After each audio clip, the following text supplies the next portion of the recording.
everybody, and welcome to today's presentation of Happiness Isn't Brain Surgery with Doc Snipes, practical tools to improve your mood and quality of life. Today, we're going to be going over something called the ACT matrix. Oops.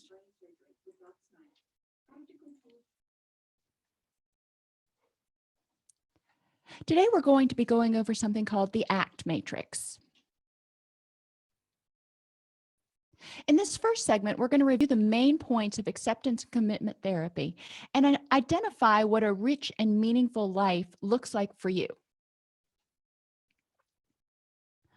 So the principles of acceptance and commitment therapy are to help people create a rich and meaningful life while accepting that pain inevitably goes with it.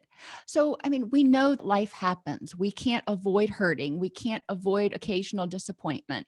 But if we learn to accept it instead of struggling against it, it saves us a lot of energy. It's like refusing to fight against quicksand. We want to transform our relationships with our difficult thoughts and feelings to be ones of acceptance.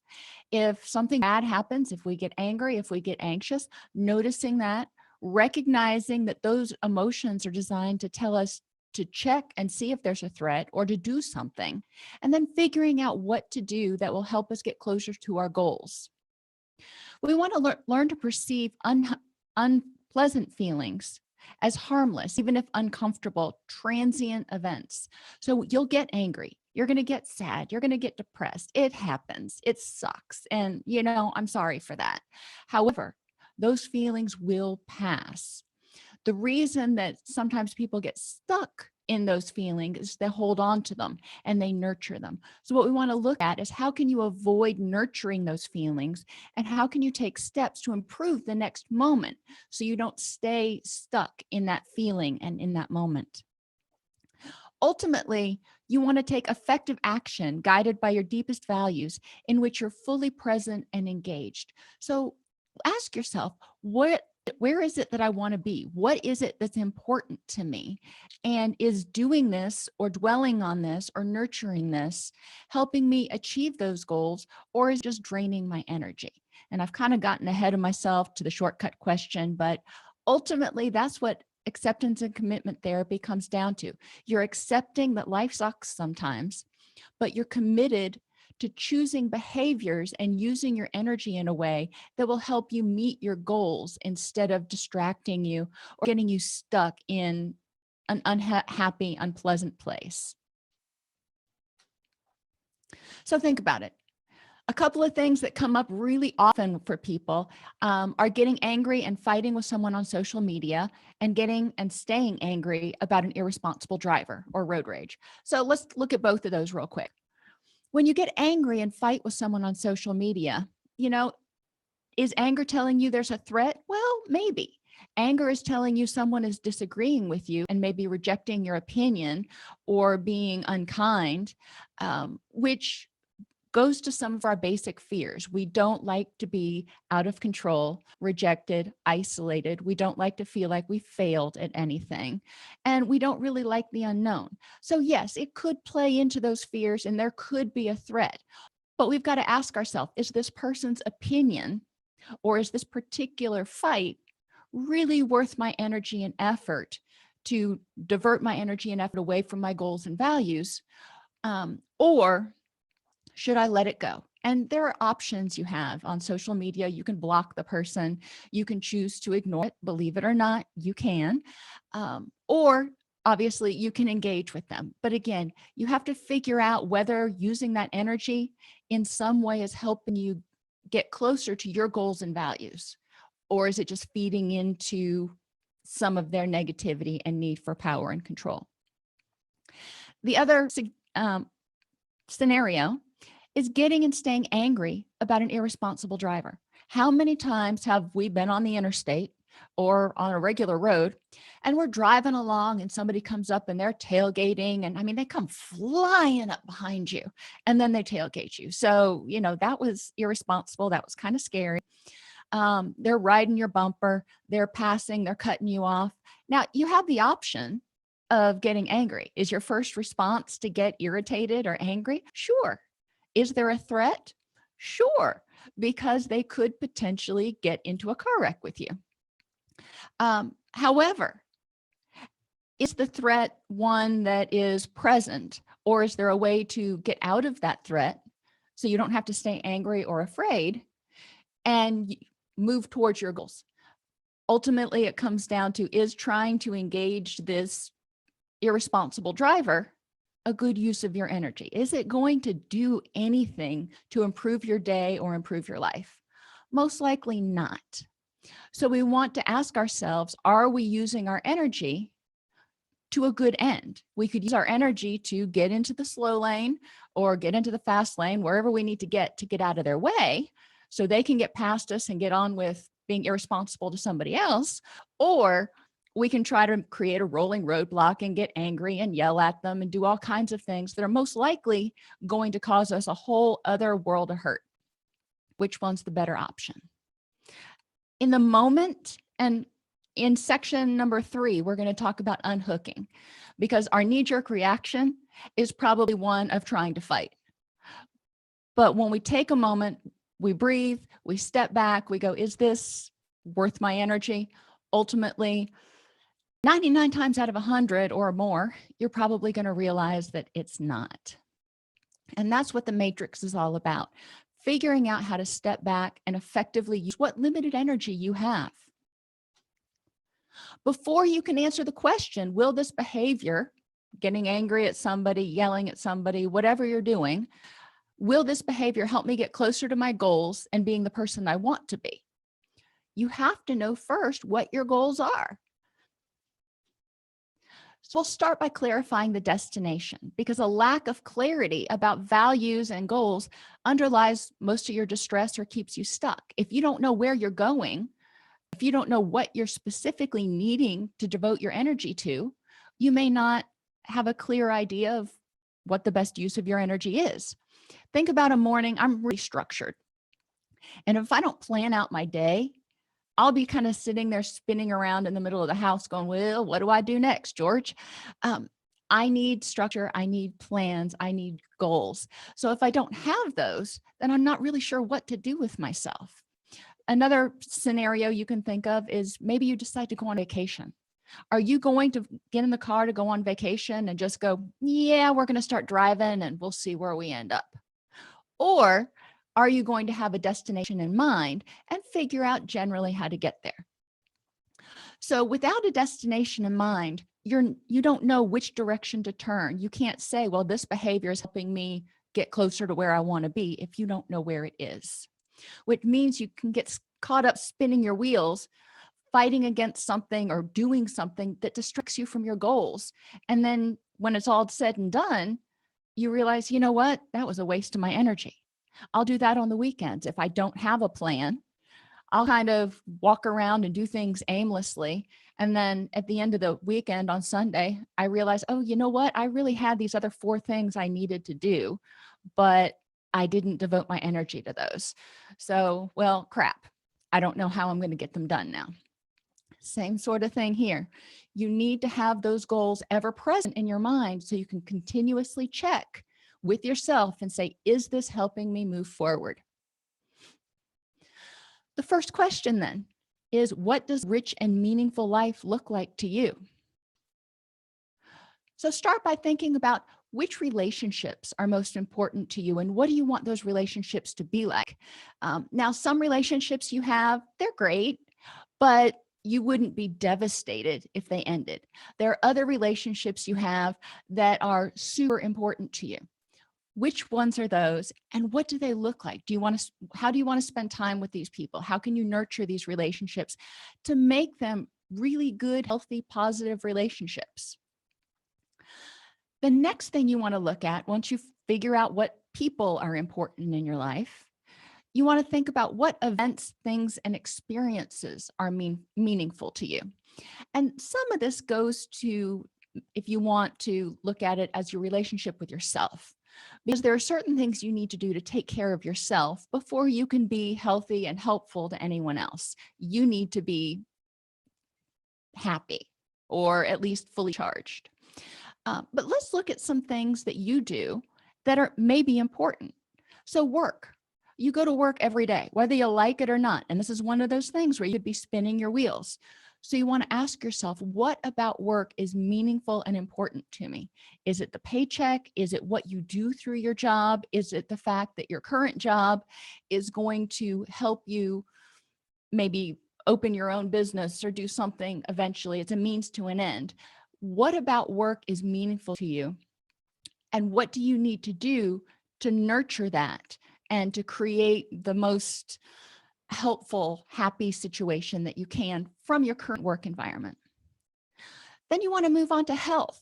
Now, not everybody is a health nut. Not everybody loves working out, and that's okay. What about your health is important to you? We all want to be relatively healthy, but what do you need to do? Some people, for example, if they have Lyme disease, need to take special precautions when they start having a flare up. Other people who have some autoimmune diseases need to make sure they keep their stress lower so as not to trigger an episode. So, what things do you need to do to maintain and optimize your health so you can be as healthy and happy as possible? And the final aspect we're going to look at in terms of goals is your personal growth goals. And that's really broad.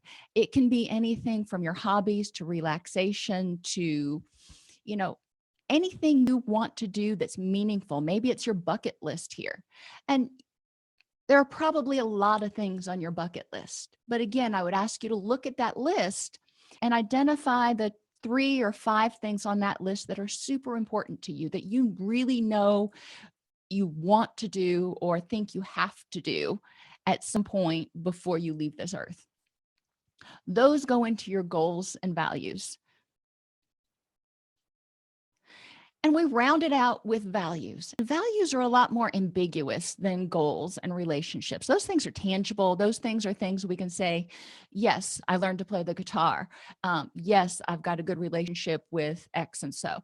Those are things that are obvious. You can say yes or no, that's happening.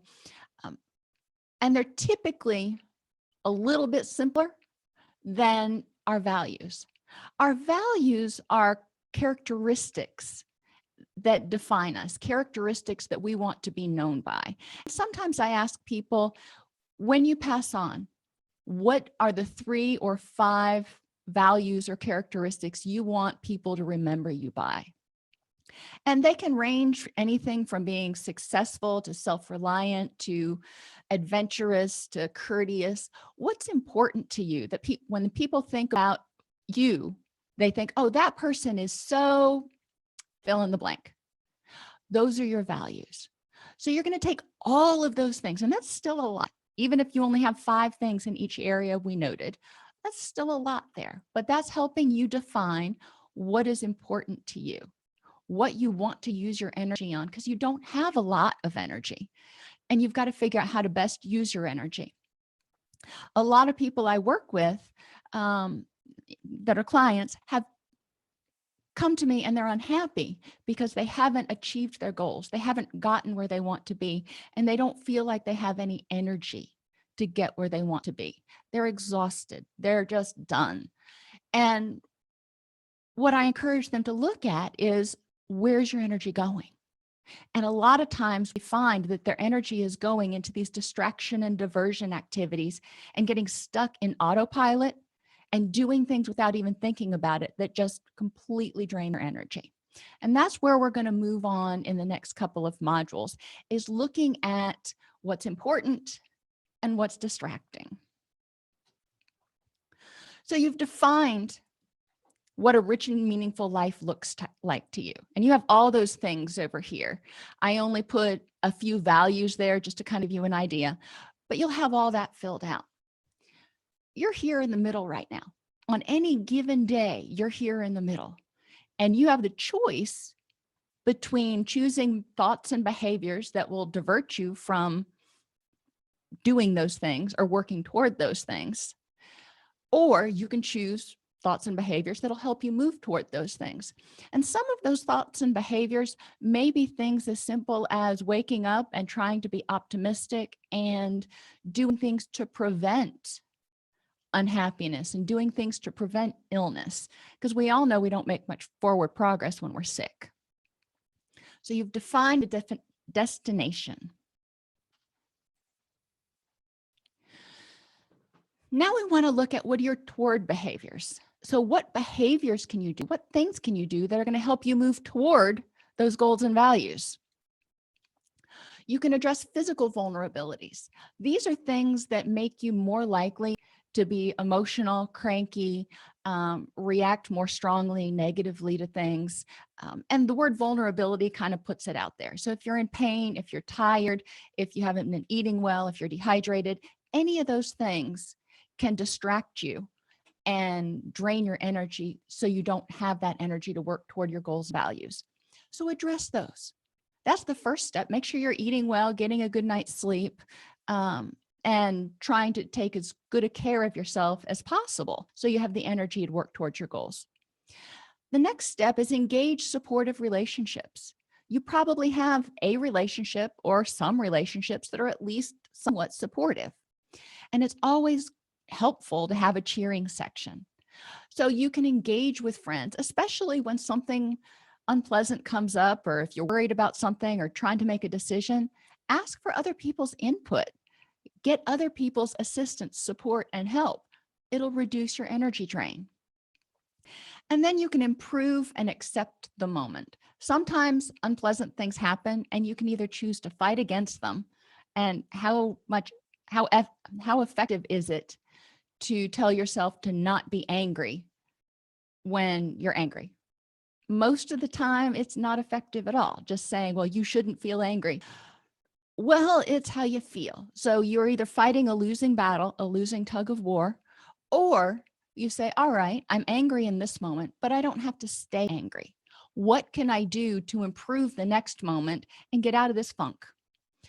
And improve the moment and accept the moment are both acronyms that are used in dialectical behavior therapy. And we talk a lot about those in the module on vulnerabilities. Very briefly, it means using guided imagery, going to your happy place, if you will, or imagining successfully completing a task, or imagining an interaction with your boss or somebody that you're stressed out about, imagining that going well. That can help you reduce some of your stress and free up some of your energy. Finding meaning in a situation, looking for the silver lining, trying to figure out what you were supposed to get out of it. Prayer, asking for guidance, support, whatever you pray for. One thing in the moment means instead of focusing on the couldas, shouldas all over the place, focus on what's right now. You can't anticipate what's going to happen in that meeting next week. You can't change the past. All you can do is be the best you in the moment. Vacation. Just check out for 15, 20 minutes. Go on a little mental vacation. Watch YouTube videos. Do something where you're not even thinking about the issue so you can let your stress reaction decrease.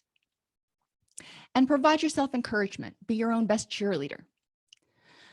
Activities are other things you can do. Engage in pleasurable activities, because sometimes things just are unpleasant and unfortunate and there's nothing you can do to change it. But sitting there and being steeped in it isn't going to fix it either. I know when my daddy was diagnosed with cancer, there was nothing I could do to change that situation, and it was really unfortunate. However, sitting there and feeling sorry for myself and feeling sorry for him did nothing to improve the situation. It just sucked my energy. Contributing means volunteering. Go out, get involved with other people. You'd be amazed at how much better that makes you feel. And if you don't want to get involved with other people, go out and volunteer to pick up trash in a park or something. You know, it makes you feel a little better, even if you just see the squirrels looking at you going, thanks for that. Emotional change. Do something that can help you feel happier. Read a happy book, watch a happy movie, listen to your favorite comedian, rent a or get a check out a book of knock knock jokes from the library. Any of that can help you change your mood. You can just simply push away unpleasant thoughts and tell yourself, you know what, I am not going to think about that right now. Easier said than done, but once you practice it enough, it gets easier. And you can focus on sensations. If all else fails, 4, 3, 2, 1. Identify 4 things you see, 3 things that you hear, 2 things that you can smell, and 1 thing that you feel. And when I say feel, I mean 1 thing that's touching you, like the heat of the sun on your arms or the hard chair that you're sitting in or whatever that is. So there are a lot of things you can do when you have an unpleasant feeling that can help you move through it without having to necessarily fight with it or get stuck on it, even if you can't change the situation. Feelings will happen. That's our body's reaction telling us that we need to check and make sure that we're safe, secure, and moving in the right direction. You have thoughts and feelings that often lead to those behaviors. So we just talked about the behaviors. What do you do that helps you move towards your goals and values? And those are the easiest things to identify, which is why I started there. But your thoughts and feelings support your behaviors. So if you believe it will work, if you have optimism, you're going to be more likely to engage in those behaviors. So what kinds of thoughts and feelings can you have that will help you want to do the behaviors that will help you move towards your goals?